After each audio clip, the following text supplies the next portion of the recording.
Kohima August 6th cabinet meeting law upper government spokesperson or minister of power KG Kenyabra Kota Krushe. Kenyabra Jonaishi ki cabinet meeting law de ENPO laga Frontier Nagaland Territory Authority implementation of ILB regime or reservation policy for backward tribes upper charcha Krushe. Kenya Kushiki FNTA laga talks to positive ase or ILP implement kurade kadam khan law upper cabinet satisfied ase. Reservation policy upper Kenya Kushiki state sarkar bra 7-member reservation review commission banai ginaise. Details sai sabo. Good evening. Thank you for waiting for me so long. We had our state cabinet meeting today, and broadly we have touched on 3 subjects. One is the state implementation of the ILP regime. Another is the reservation policy for the backward classes. And the other is our ENPO's FNTA. Broadly, these are the 3 subjects to cover. As you know, it's been a while since the talk for reservation has been making the rounds.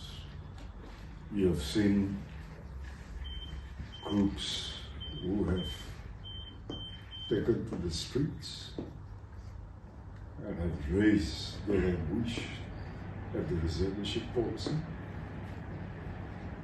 And you have also,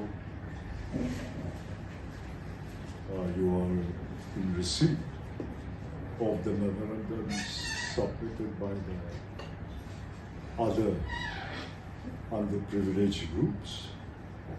It has appeared in yesterday as well as this morning's local paper. So statements and counter statements, as is expected from both the parties, are on the government state. Reasons differ. Some say it is too long. It's been 47, running 48 years after this policy came to being. And then it was time to review and rectify this policy and, if possible, to abolish completely and bring about a new system. The other group, the pertinent point and main stand is that in 48 years of reservation also they have not been able to narrow down the disparity and the gap between the advanced and the backward groups. And so it should be continued. So there are conflicting views and opinions here.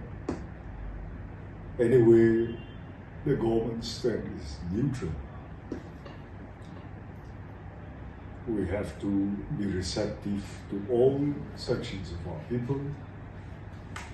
And as we continue living as a state and people together, we are bound to face these types of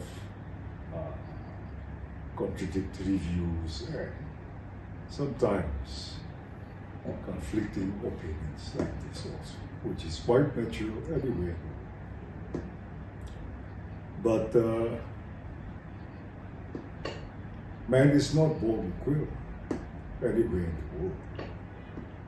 So governments all over the world, any popular, democratically elected government seeks for fairness, for justice and equality in all their dealings and programs for their citizens. here is where the government failed. That when the reservation policy was first conceived, the people, the leaders of yesteryears who have conceptualized this policy did so and implemented to bring every section of society at par,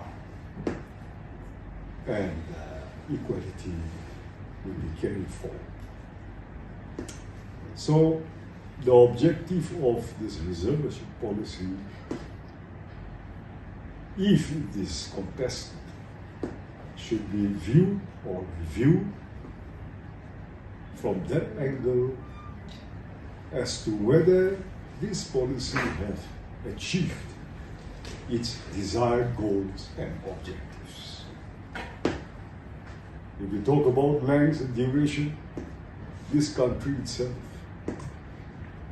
now 78 years, the ST-SC policies and the reservation for other backward classes, caste and citizens have not changed. There has been no reviews, no changes, because there is still a very wide gap. So it continues. In our case, if the duration is to be looked at, it has, in 45 years, 48 years, it has still not achieved its desired objectives.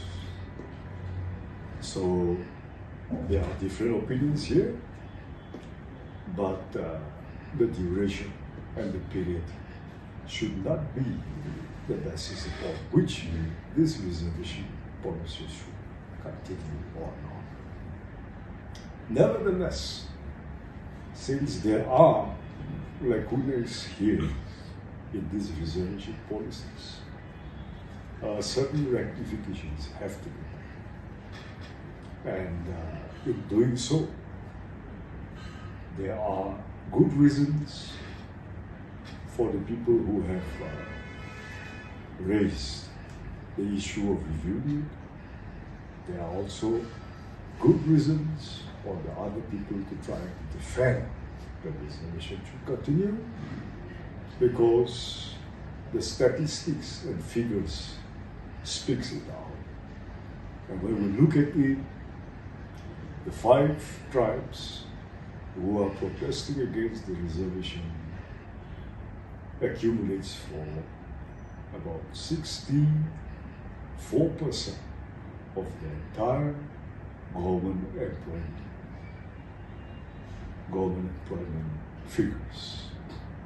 And the 10 backward tribes put together occupies about 34% of government employment ratio. So as per the given population ratio, employment ratio, there is still so much disparity.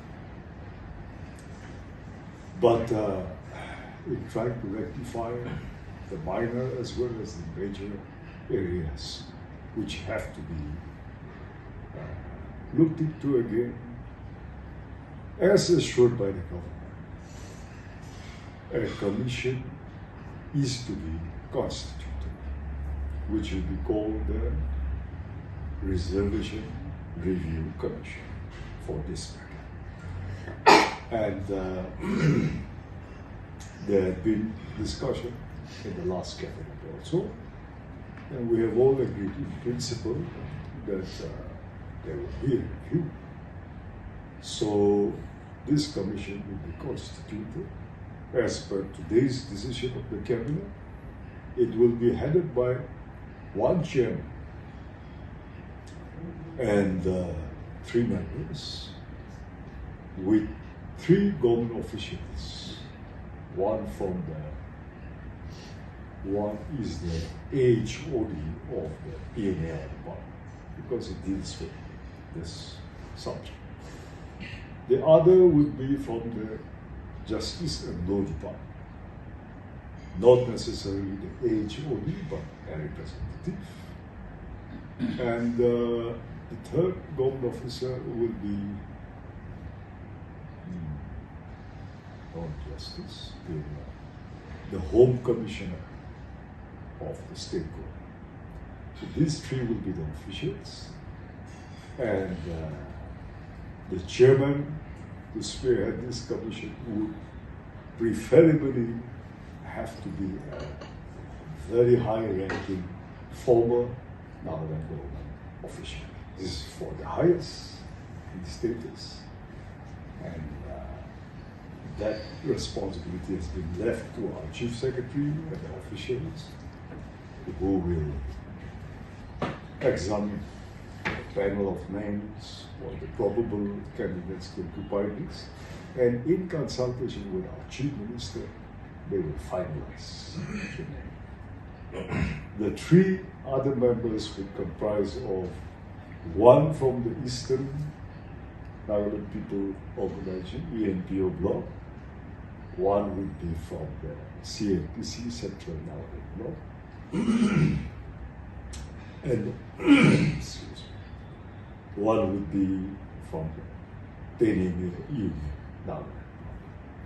So they will also not pick up on random, but they should be people who are experienced, who have served in high places in the state government, the center, and they should have enough experience and be men or women of integrity, and should be able to deliver justice while they discharge the duties from this position. So these are the probable persons, and in all probability, the intention is not to let the three government officials be indigenous. We prefer the government to prefer a non-indigenous person, and in serving a high-ranking government official for the three. But that is where we are. We have also outlined and approved the terms of reference which the Commission will be adhering to. And all other matters concerning suggestions by way of trying to rectify the governing rules of the reservation policy will be put forward and submitted to the Commission once it is installed. But this Commission is given a period of 6 months effectively from the day that they are appointed, subject to, of course, extension if the need arises. It can be. But that is how the Commission will continue to execute its duties,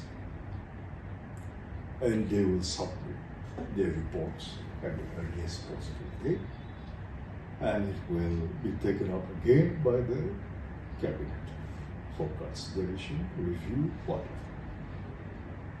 And as far as the implementation is concerned, you know, the nation is heading for a census, also a caste census, with all other aspects of the Indian citizens' lives, from educational status to socio-economic status to everything that deals with our day-to-day lives, which is a tremendous exercise, I must say. It will be one of a kind, and I think this is only the 6th time that the nation is conducting since British India. That's pride of independence. So basing on this census, so many things will be decided in so many aspects of governance and people's life, our destination, and what will await us. So we as a state of the Indian Union will have to work in tandem with the central policy. So most probably, after the findings of the Commission also, we will take some time to observe the progress of the census of the country and we would like to coincide our changes as per the census of the country, alongside with it. But that's one part of the reservation issue today. Other is our inner right permit implementation. It is a statewide exercise, but because of the influx and looming threat more from our western borders, bordering Assam, the state as a whole, the people, the administration, and our CSOs are all focused on the western side of our state, with particular reference to Dimapur district, Chumukidima, and Luni. So everyone is on the vigil, and we're glad that at least on this important issue concerning our lives, our people and the government is in sync and working hand in glove to assist, complementing, supplementing, and being supportive in implementing this issue. So I must say, it's made a very big headway. We're very satisfied with the results. On a very short-term basis, the results that we are witnessing is highly appreciated, and inputs from the Home Department especially to the Cabinet is very impressive. So there are areas where we will have to slowly cut. I must say that it's making huge strides, and it is a success. The third point, our subject, is the FNTA. You have been hearing this for quite some time now, many years now, in fact. We are inching towards a final agreement, settlement. After all these years of it being wrapped under so much confidentiality, and only a certain very high privileged classes were having access to what was transpired behind the screen, today government is in a position to share our people, not the final status still, but whatever points are important for our state and our people. You have to appreciate the fact that the state as such was not a party to the Govt in the beginning. So this started in 2010. So for about 13 years, 13 years, we were in the dark. It was only a bilateral talk between the Government of India and the ENPO. MHA comes straight to Mount Gwangsang. They go back straight to Delhi. ENPO goes straight to Delhi. And so the state was always sidelined. So all of us were equally curious and concerned to know what was the status of the talk. But you know, only last year, I think I've shared with you that this would become a tripartite talk. So after it being, tripartite, trilateral, then only we're getting to get to know a little of what had happened in the more than one decade discussion and talks, and we are able to put in our suggestion, observations also.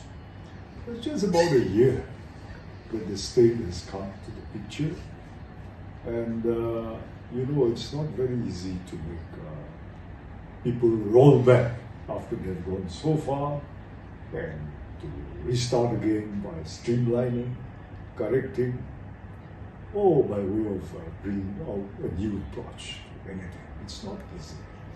It's very time-taking, very tricky.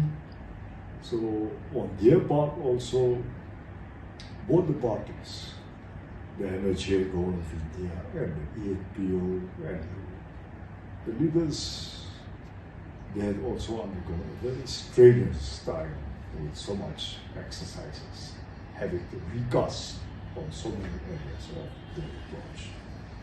And the government, the state as the third party, we have to be very cautious. And it ultimately falls on the head of the state, because the state's property is being bifurcated. Whether east or west, north or south, every inch is ours, of land is ours. The last person is a full-fledged bona fide citizen of our state. So here the state is dealing with its citizens and its boundaries, the geopolitics, the land. So when the state, the people of our state has reposed their faith and trust by way of giving the mandate into our palms, the state cannot be careless. If the state makes a mistake, there's no one behind us to correct us again. So, very intricate, very sensitive, and we had to tread very softly and carefully. But today, we have made a considerable progress, and we are on the verge of finalizing everything. But all in all, everything is still under progress. So we are meeting at the time when everything is halfway, incomplete, and under progress. So I wanted to brief you and to let you convey to our people the latest position. Waiting for the census and then only starting will be delaying the process a lot. So we are already on the end view of having the exercise. If I'm not mistaken, by the 31st of December this year, everything is set and it's going to start on the 1st of January 2026.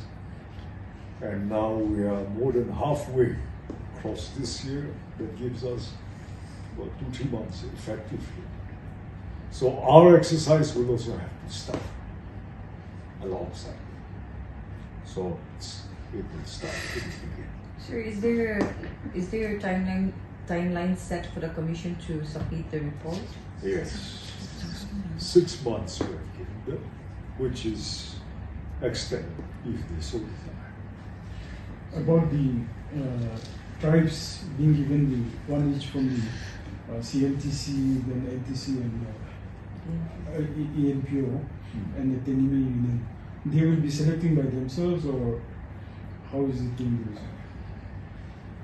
Government does not want to meddle into the affairs of our people to that extent.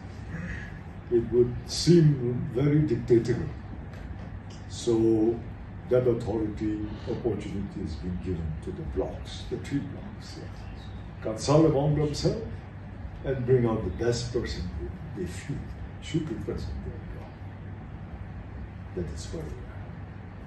So till when are you giving them the time to appoint from their side? So, say from tomorrow, it will take 6 months. No, but the representatives to come from the 3 organizations, because the appointment is not yet being done. Yeah. So from tomorrow, you say, now that we have decided today, from tomorrow let the exercise begin among the 3 blocks. The earlier, the better. The earlier, the better. Well, I don't think that will take too much time. But the 6 months will count from today. From the day, from the day that the order of the Constitution is made. Yeah. The order. With effect from that day, 6 months. Sir, with regard to ENPO, the 23rd July meeting, the tripartite meeting, the Union Home Secretary had asked the Nagaland representatives of the Nagaland government to make their stand clear on some issues within a fortnight. So that 2 weeks I think ends today. So what are some of the disagreements from the government side to the demands of the ENPO?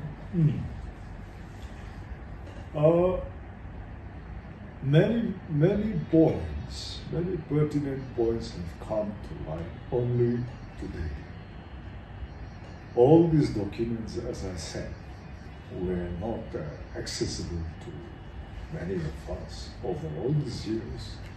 So finally, when it was brought to the table of the cabinet, we have deliberated thoroughly today. That's what took us a lot of time, and we have exchanged our views on many points, and we have decided that if possible, the entire cabinet should go to Delhi once to meet the Home Ministry. There are several areas where we would like no clarification. The PNLU was there, many of them.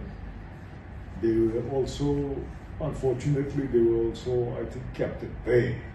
They were also not taken into the mainstream discussion for a long time.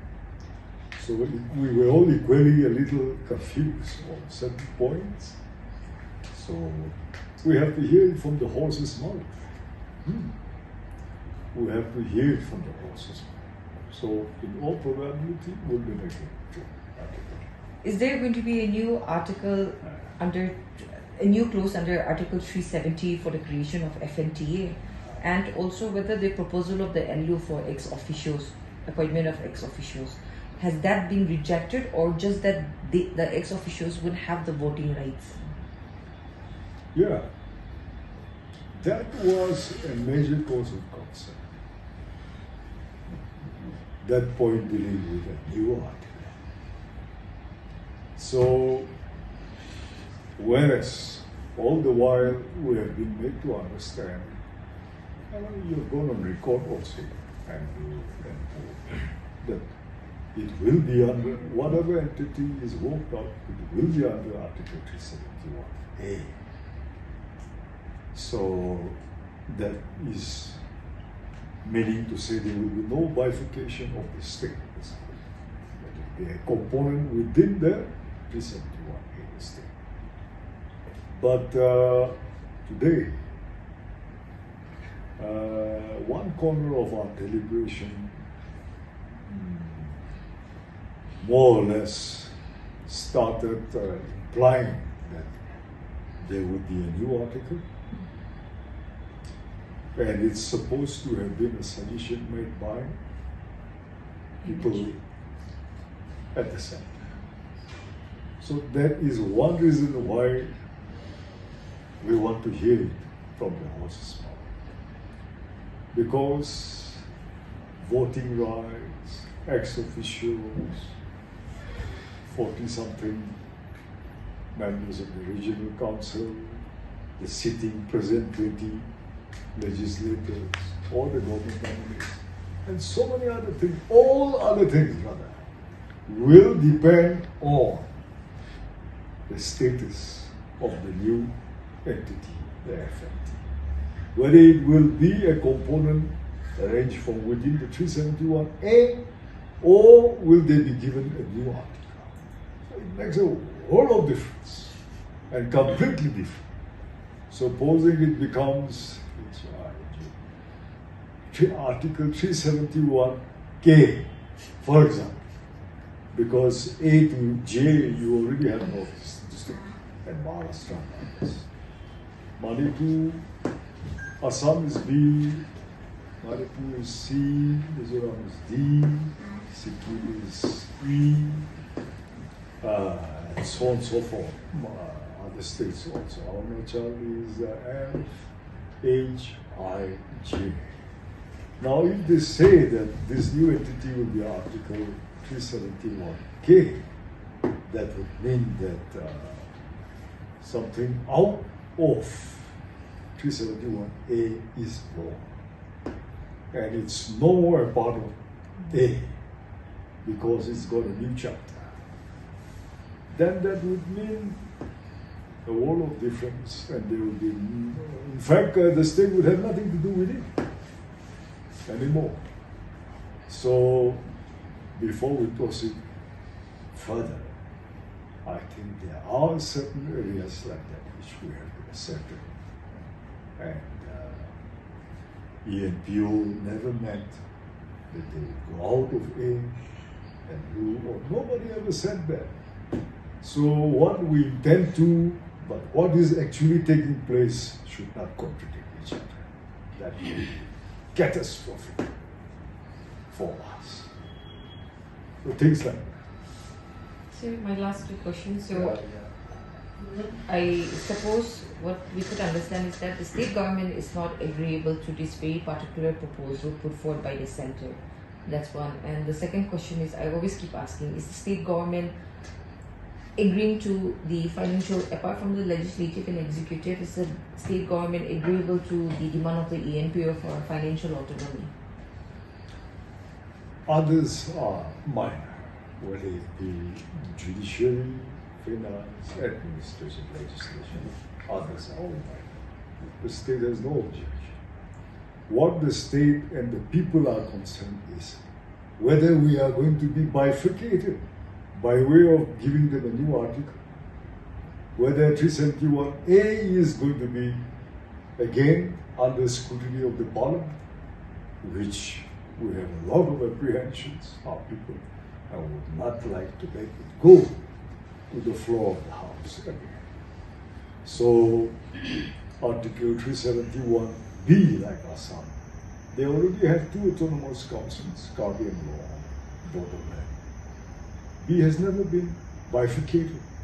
Neither a new article has been born out of it also, and it remains intact.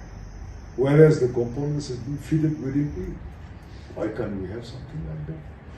This is just to clear our grounds. Other things are all negotiables within us all hammering. So it's not a problem. Okay? Sir, why do you think that the state has not been included in the talks in the first place? Do you think this is a tactics by the centre to create division between the lines? You have every right to be apprehensive of that. And I must say that there was a huge suspicion on the centre's intention all the while.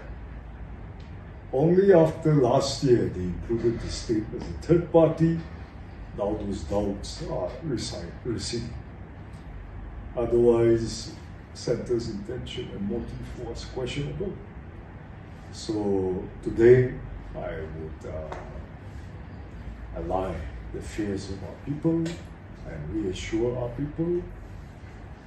If this area of doubt where we want to clarify is made known to us, that it would be only a component within 371A, and we will work out the other details from within this, then their motive and the intention is positive. It's not like as how we suspect. But sir, is it questionable now, since it was the centre who had proposed for the creation of a new article? Also keeping in view of the ongoing Naga political issue? See, as far as we know, I don't think the centre also had such a motive. We have not had access to the blueprint and the documents, but we do hear time to time. At no point of time did the centre also indicate such an intention, nor our ENPO also ever thought that such a thing was possible. They didn't even think of it. But this is something which just propped up today in a discussion. And it appears to be a suggestion made or some idea being mooted by, but it is central. center-oriented. So we'll just discuss more on it and to make sure so that we will be confident when we take every step in trying to resolve this issue. So when are you likely to use the cabinet, entire cabinet, when is it likely to go to Delhi and meet the NHA in this matter? The earlier, the better. But, you know, responsibilities, somebody has to be discharged before. Entire cabinet moving is not a joke, so we have to see that at the earliest possible. Maybe right after our Independence Day program, when everyone goes and come back to the station, we can discuss. So regarding the ILP issue, so because now as we have already said that the COSOs and the villages, student bodies are also cooperating with the government and they themselves are checking the ILPs now for in many areas. But the main question here is they have caught so many without proper ILP, without proper documents already settling here, and they have even kept them on hold. So what is the government going to do with them? Those who have been caught without ILP and the students are saying that they will hand it over to the administration. What kind of steps are we going to take?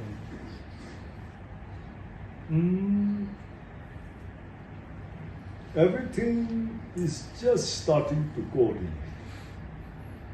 We did not have a set of rules which were framed a few years back that suddenly, as the cabinet decides to implement it, this mechanism will start functioning automatically overnight.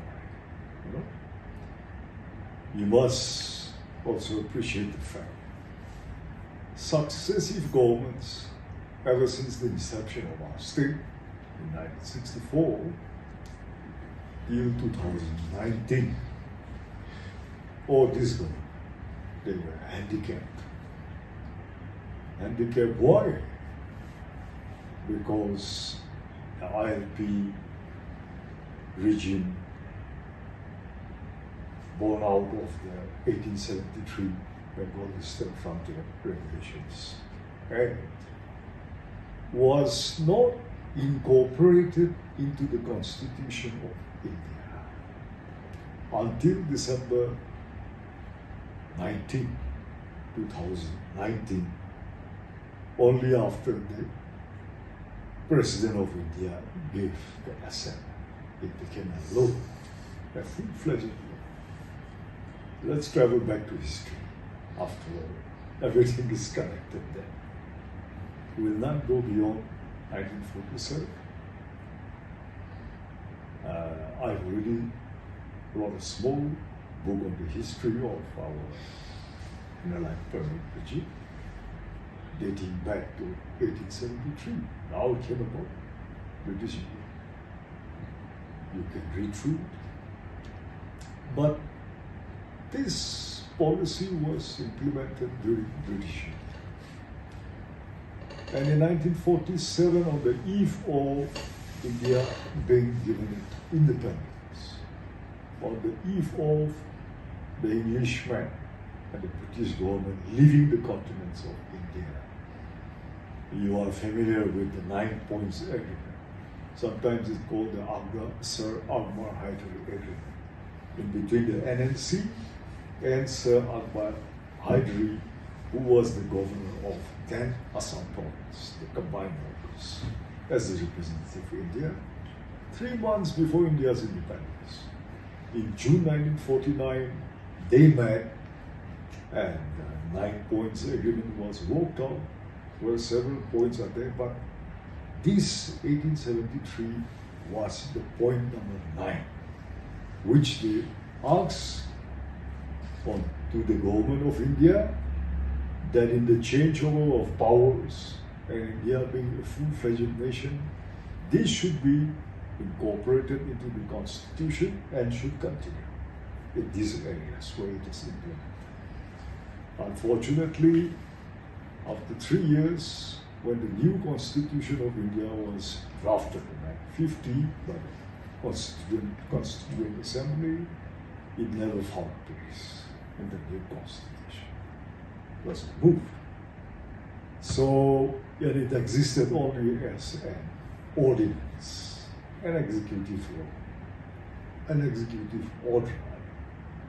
So again, in 1960, when the Nara People's Convention went for the 16 points agreement, which gave birth to our state, in point number 16, the same 1873 Bengal Eastern Frontier INP was mentioned as one of the demands.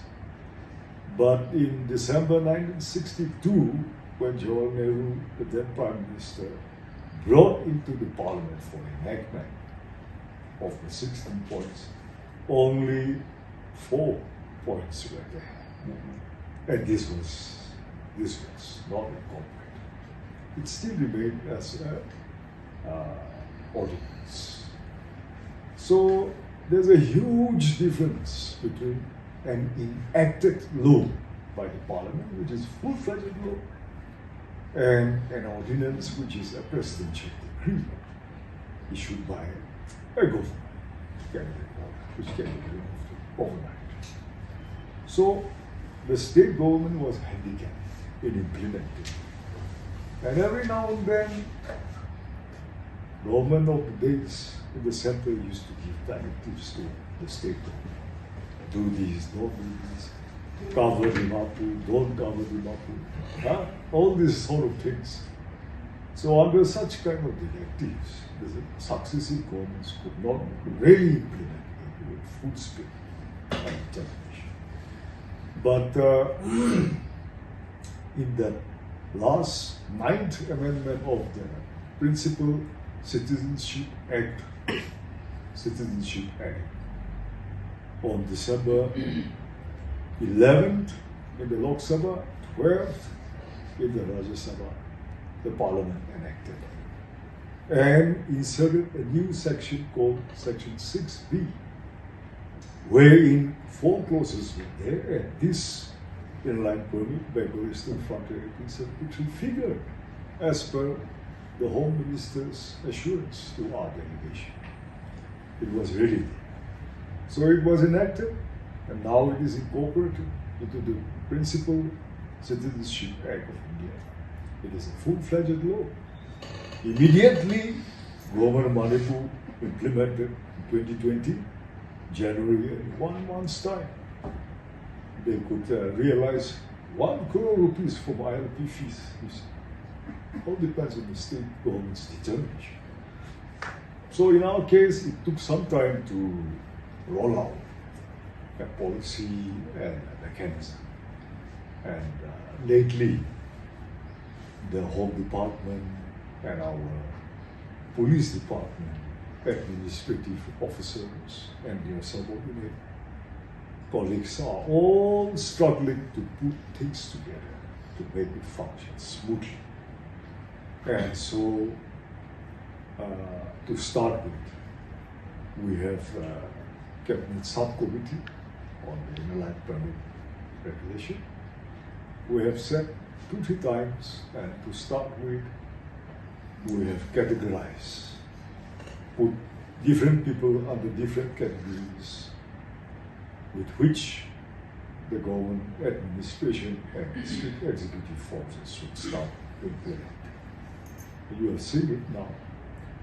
So instead of nothing like before, after having removed all checkposts also, so much thoroughfare was there, but now slowly but surely things are being put in place, and with the added assistance and support, participation of our civil societies and the general public, I think we are making a very big headway here.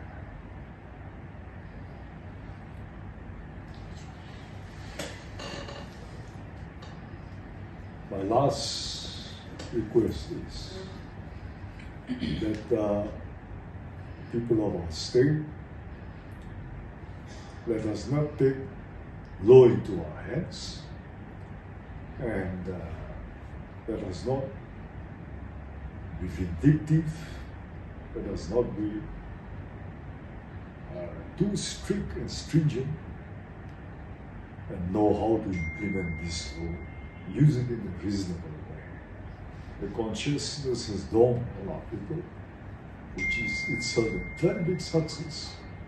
And we have identified that unless we use these provisions, our land, our people will not be protected. So it is our request that not everybody should start masquerading as law enforcement agents, but look to the right authority and only continue to assist. Assist means not their executors, to assist in every way. So we will work. Your suggestions are still welcome on all fronts. Thank you. Life is a constant adventure, whether it's getting the kids to school or hitting our favourite surf break or simply making Saturday sports. Life throws a challenge at any moment. That's why we stepped up to the safety of an SUV with proper four-wheel drive, amazing fuel economy and luxury interior. Oh yeah, and the all-important Apple CarPlay. The all-new Mahindra Scorpio, engineered for adventure.